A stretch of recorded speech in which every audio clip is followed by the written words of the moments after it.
अब क्या शिवसेना से पकड़ उद्धव ठाकरे कमजोर हो रही है? हमारे संवाददाता मुस्तफा हमारे साथ जुड़ रहे हैं। मुस्तफा, ये कहा जा रहा है कि एकनाथ शिंदे जो कि मुख्यमंत्री हैं वो सोमवार की देर रात दिल्ली पहुंच गए हैं और वो तो ये दावा कर रहे हैं कि देखिए 12 नहीं, हमारे साथ 18 सांसद हैं। ऐसे में लोकसभा स्पीकर से मुलाकात होना और ये तमाम दावे करना, क्या शिवसेना पर उद्धव ठाकरे की पकड़ निरंतर कमजोर होती जा रही है? ये कहना अब गलत नहीं होगा?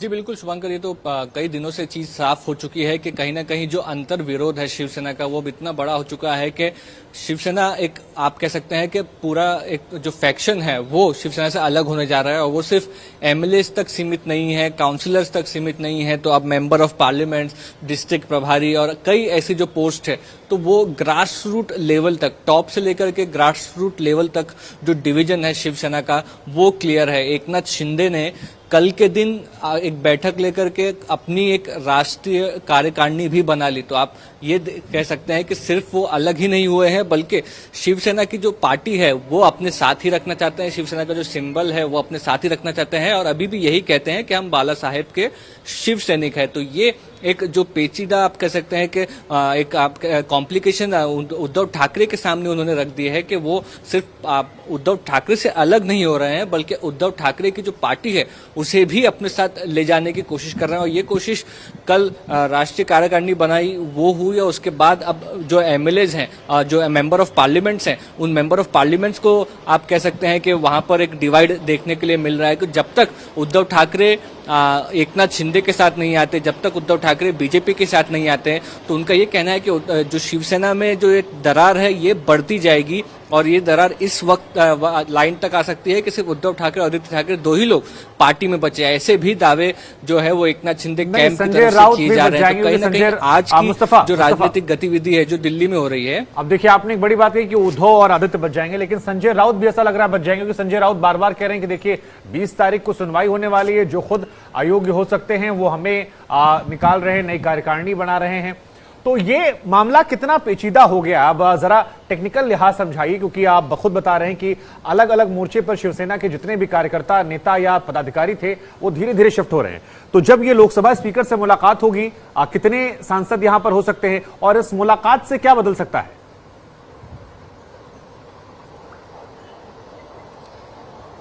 जी बिल्कुल, कहीं ना कहीं शिवसेना की जो पहचान है लोकसभा में उसके ऊपर एक काफी बड़ा डेंट लगता हुआ दिख सकता है, क्योंकि लोकसभा के जो 12 सांसद हैं वो इस वक्त बताया जा रहा है कि एकनाथ शिंदे के साथ है। और एकनाथ शिंदे का तो ये क्लेम है कि 12 नहीं तो उससे कई ज्यादा लोग जो हैं वो उनको समर्थन देंगे। ये एक बात हो गई। दूसरी ये कि क्या लोकसभा स्पीकर इस बात को मान्यता देते हैं कि एकनाथ शिंदे का जो गुट है वो असली शिवसेना है, जैसा कि अब महाराष्ट्र की विधानसभा में हो चुका है, क्या वैसा लोकसभा में भी होता है? ये एक बड़ी बात रहेगी, क्योंकि उनका कहना है कि भावना गवली को जो शिवसेना के चीफ विप से हटाया गया था, तो अब मांग है कि भावना गवली को फिर से चीफ विप बनाया जाए, साथ ही साथ राहुल शिवाले जो है वो सीएलपी लीडर रहे। तो ये सारी जो चीजें हैं ये क्या लोकसभा में मान्यता मिलती है, ये एक बहुत बड़ा झटका रहेगा उद्धव ठाकरे के लिए। और दूसरी तरफ आप कह सकते हैं कि कहीं ना कहीं वक्त रहते, कुछ दिनों की बात है जब ये पूरा मामला जो है वो इलेक्शन कमीशन के पास जाएगा। इलेक्शन कमीशन के पास जाकर शिंदे गुट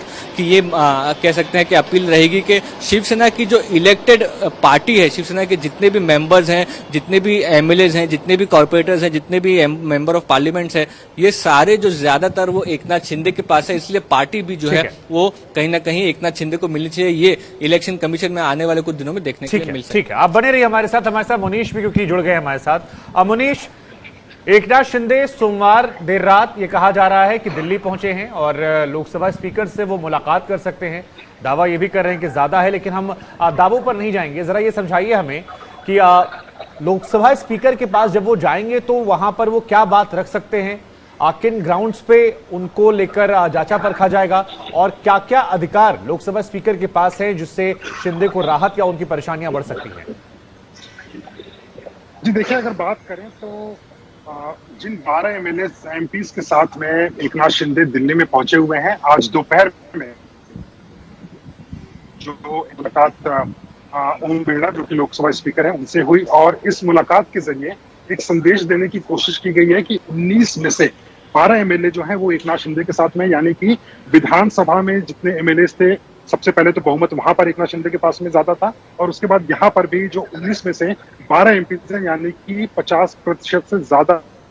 जो एमपीज हैं वो एकनाथ शिंदे के पास में है। तो कहीं ना कहीं जो पार्लियामेंट है, पार्लियामेंट में किसकी पार्टी को शिवसेना बोला जाएगा, इस पूरी कवायद को लेकर आज मुलाकात हुई है। अभी आधिकारिक तौर पर यह बताया नहीं गया है कि क्या कोई पत्र शिवसेना ने दिया है कि नहीं दिया है, लेकिन इतनी बात जरूर साफ हो रही है कि वहां पर इस बात को लेकर बातचीत जरूर हुई है कि अब जो एमपीज हैं उसमें से ज्यादातर एकनाथ शिंदे के साथ में हैं। अब अगर बात करूं तो मैं महाराष्ट्र सदन में हूं, यहाँ पर एकनाथ शिंदे एक प्रेस कॉन्फ्रेंस करेंगे, और यह सब कुछ इसके लिए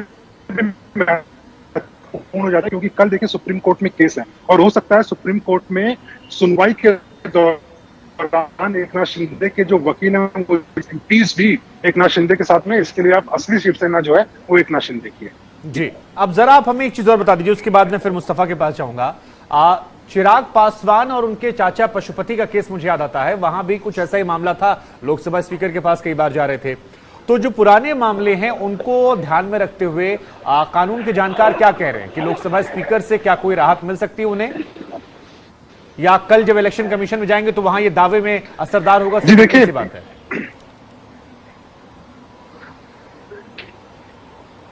जी देखिए, कुल मिलाकर अभी फिलहाल के लिए जो शिवसेना है, जो एकनाथ शिंदे के साथ में शिवसेना है, उनकी पूरी की पूरी सुप्रीम कोर्ट में जो केस चल रहा है उसको लेकर है। जहां तक बात होती है कि क्या शिवसेना एकनाथ शिंदे की होगी या उद्धव ठाकरे की होगी, ये इतना भी आसान नहीं होने वाला है, क्योंकि मामला कुल मिलाकर इलेक्शन कमीशन के पास में जाएगा। इलेक्शन कमीशन में जाने के बाद में सिर्फ एमपीज और एमएलएस के बूते पर आप ये नहीं बोल सकते कि अब शिवसेना मेरी है। उसमें ब्लॉक प्रेसिडेंट से लेके तो डिस्ट्रिक्ट प्रेसिडेंट, इन सभी चीजों पर दोनों ही पक्ष को, उद्धव ठाकरे के पक्ष को और उसके अलावा एकनाथ शिंदे के पक्ष को अपना दावा करना पड़ेगा। इन दावों के बाद में इलेक्शन कमीशन ही डिसाइड कर पाएगा कि आखिरकार पार्टी किसकी रहती है, सिंबल किसका होता है। वो एक लंबी लड़ाई होने वाली है, लेकिन फिलहाल के लिए जो रणनीति है वो सुप्रीम कोर्ट के उस केस को लेकर है, जिसमें कि कई मामले सामने चल रहे हैं, और प्रमुख तौर पर वो है कि जिन विधायकों को